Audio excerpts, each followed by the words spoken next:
បាទនៅពេលដែលបងប្អូនបាទទិញអីវ៉ាន់បាទទិញផលិតផលបងប្អូនចង់បានផលិតផលណាបាទដែលមានបរិមាណច្រើនគុណភាពតិចឬចង់បានផលិតផលដែល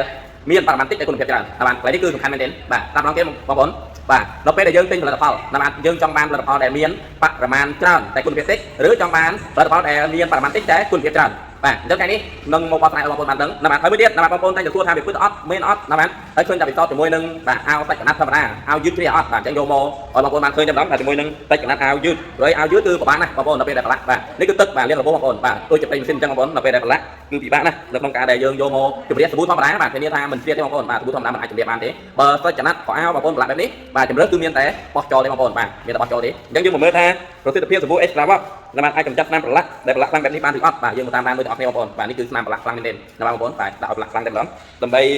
ឲ្យបងប្អូនជឿជាក់ណាបាទដូចជាស្រាយចម្ងល់ណាបាទហើយមួយរយៈនេះគឺបងប្អូនច្រើនដែលគាត់បានជាវណាបាទសាប៊ូរបស់យើងយកទៅប្រើណាបាទ feedback ណាបាទធានាជូនតែម្ដងបាទបងប្អូនបាទប្រើហើយជឿជាក់ណាបាទលើគុណភាពណាបាទមានទំនុកចិត្តតែម្ដង 100% បាទនេះបែបនេះបាទបងប្អូនបាទប្រឡាក់អាវសាច់យឺតបងប្អូនបាទនេះអាវយឺតប្រឡាក់គឺពិបាកណាស់បងប្អូនបាទពិបាកណាស់បាទសាប៊ូធម្មតាជាជូនបាទមិនអាចជម្រាបបានទេបាទតែថ្ងៃនេះយើងមកបង្ហាញជូនជាមួយនឹងបាទសាប៊ូរបស់ Extra Wash ដែលកំពុងតែឈានមុខនឹងល្បីល្បាញនៅលើទីផ្សារលក់ដាច់ខ្លាំងមែនទែនបាទទុកតែម្ដងបងប្អូនមានការគ្រប់គ្រងពីសំណាក់បងប្អូនណាបាទច្រើនណាបាទដែលបានជាវយកទៅប្រើណាបាទអូខេបាទអញ្ចឹងចង់ដឹងថាទុកបែបណាយើងមកតាមដានទាំងអស់គ្នាបងប្អូនបាទតាមដានការពិសោធន៍ទាំងអស់គ្នា